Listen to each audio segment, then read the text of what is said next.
Yehu minasan, welcome back again with Mr. K di sini. Mural yang muncul di chapter 1138 jelas akan membuat banyak sekali perdebatan dan topik baru yang muncul ke One Piece. Salah satunya ya, kalau kita fokus aja ke bagian kanan ya, di mana dunia pertama dimulai di sana kita bisa fokus ke beberapa poin yang cukup menarik. Mulai dari hanya ada ras manusia dan satu Skypian seperti yang berada di atas kapal yang bisa jadi Pluton ataupun Noah. Akan tetapi satu hal yang pasti ya, mereka sedang melakukan eksploitasi yang menjadi cikal bakal dari peperangan dimulai. Entah apakah benar yang sedang dieksploitasi adalah Eternal Flame yang dimaksud oleh Dr. Vegapunk waktu itu tentang keberadaan sumber energi di masa lalu. Terus selain ada seorang yang seperti menggunakan mahkota yang banyak berpikiran kalau itu adalah Im-sama, ditambah ular api, Argat, dan juga rembulan. Satu hal menjadi sangat menarik untuk dipertanyakan dari mural sisi kanan ini adalah kurang beragamnya ras yang dimunculkan di sebelah sana. Ya, bukankah kita tahu ya kalau dunia One Piece dipenuhi oleh berbagai macam ras? Akan tetapi kenapa di sana hanya ada sedikit ras yang dimunculin? Mungkinkah ini hanya penggambaran dari eranya saja? Atau emang dunia pada awalnya seperti itu?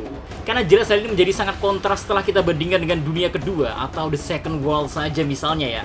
Di saat perang kedua pecah, kita tahu kan di sana orang-orang dari berbagai macam ras sudah berkumpul dalam satu payung yang melindungi yaitu kerajaan kuno.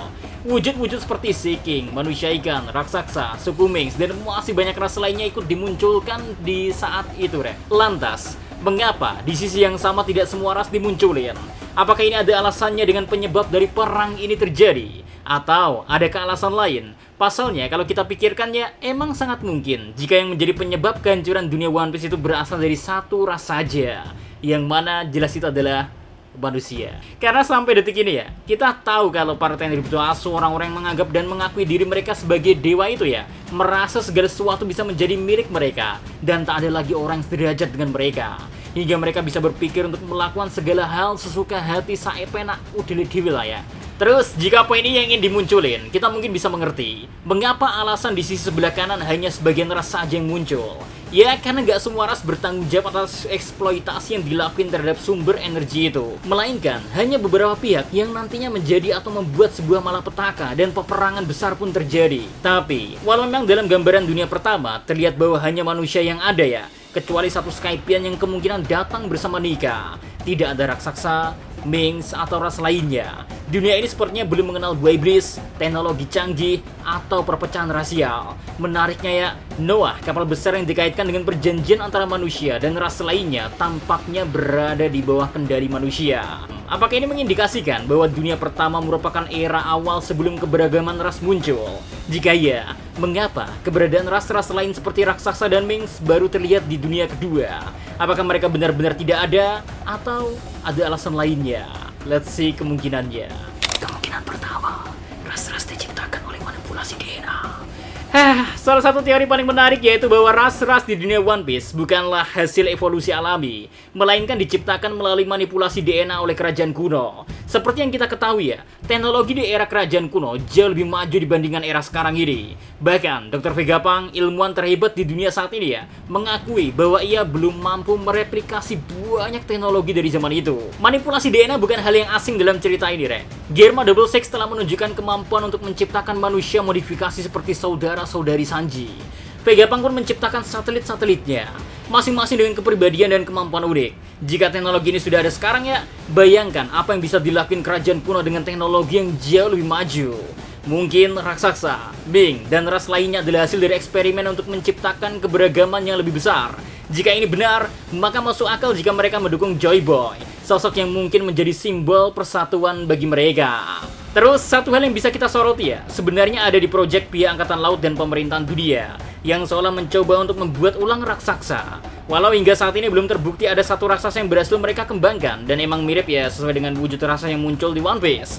Tapi bukan hal yang nggak mungkin kalau ide seperti ini sudah dilakuin sejak dahulu kala, yang mungkin dengan hasil yang berbeda pula, di mana di era kerajaan kuno, penelitian itu malah berhasil dilakuin. Kemungkinan kedua, dunia pertama adalah dunia sebelum buah iblis.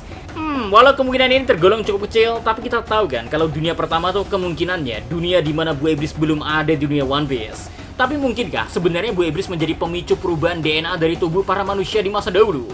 Soalnya kita tahu kan, perubahan yang terjadi ketika seorang kehilangan kemampuan untuk berenang, mungkinkah itu akan membawa dampak terhadap evolusi daerah itu, Rek? Kemungkinan ketiga, ras lain berasal dari planet lain.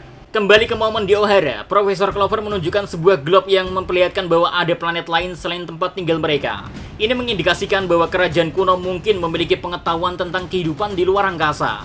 Jika ini benar, mungkin saja beberapa ras seperti Skypiea atau Minx berasal dari planet lain dan dibawa ke dunia One Piece oleh kerajaan kuno. Teori ini didukung oleh fakta bahwa Skypiea memiliki hubungan yang erat dengan bulan. Dalam tulisan kuno di bulan ya, terlihat bahwa nenek moyang Skypiea, Sandorian, dan Bjerkans ya, berasal dari sana sebelum pindah ke dunia One Piece. Mungkin saja kerajaan kuno menemukan mereka di bulan dan membawa mereka untuk memperkaya keberagaman di dunia. Atau malah mungkin aja, kalau sang ular raksasa yang kita lihat di bagian sisi kanan menjadi penghancur dari planet-planet lain yang membuat ras-ras lain mengungsi ke bumi. Ini cerita One Piece malah udah kayak jadi film science fiction ya. Konflik dunia kedua, kerajaan kuno dan pemerintahan dunia. Terus, perbedaan antara dunia pertama dan kedua bisa jadi menjadi inti dari konflik besar antara kerajaan kuno dan pemerintahan dunia, Re. Kerajaan kuno mungkin ingin menciptakan dunia yang penuh keberagaman ras dan budaya. Sementara pemerintahan dunia di bawah Im Sama ya, menolak keberadaan ras-ras ini. Pandangan konservatif pemerintahan dunia terhadap kemurnian dunia mungkin menjadi alasan mengapa mereka memusnahkan kerajaan kuno dan mencoba menghapus semua jejak teknologi serta sejarah mereka. Jika benar bahwa ras-ras seperti raksasa dan Ming diciptakan oleh kerajaan kuno, maka pemerintahan dunia akan melihat mereka sebagai ancaman terhadap stabilitas dunia. Ini bisa menjelaskan mengapa pemerintahan dunia begitu fokus untuk mempertahankan kontrol dan menekan segala bentuk keberagaman. Perbedaan antara dunia pertama dan kedua membuka banyak kemungkinan tentang sejarah dunia One Piece memang, Re. Apakah ras-ras lain diciptakan oleh kerajaan kuno? Apakah Buah Iblis adalah produk teknologi? Apakah konflik antara kerajaan kuno dan pemerintahan dunia berakar pada perbedaan pandangan tentang keberagaman dan teknologi? Aduh, pusing kan? Apapun jawabannya, jelas bahwa Odachi sedang membangun sesuatu yang besar di sini. Sangat amat besar ya. Berkat mural ini pun, banyak perbedaan terjadi di antara kita semua. Tapi yang jelas ada satu hal yang sama, Re. Dengan adanya hal ini, membawa banyak fans One Piece baru. Karena seperti yang pernah Mr. K singgung sebelum-sebelumnya, bahkan sangat sering Mr. K ungkapin, apapun yang terjadi, seberapa besar kebencian terhadap One Piece, seberapa besar orang-orang gak mau ngikutin One Piece, semua akan One Piece pada waktunya.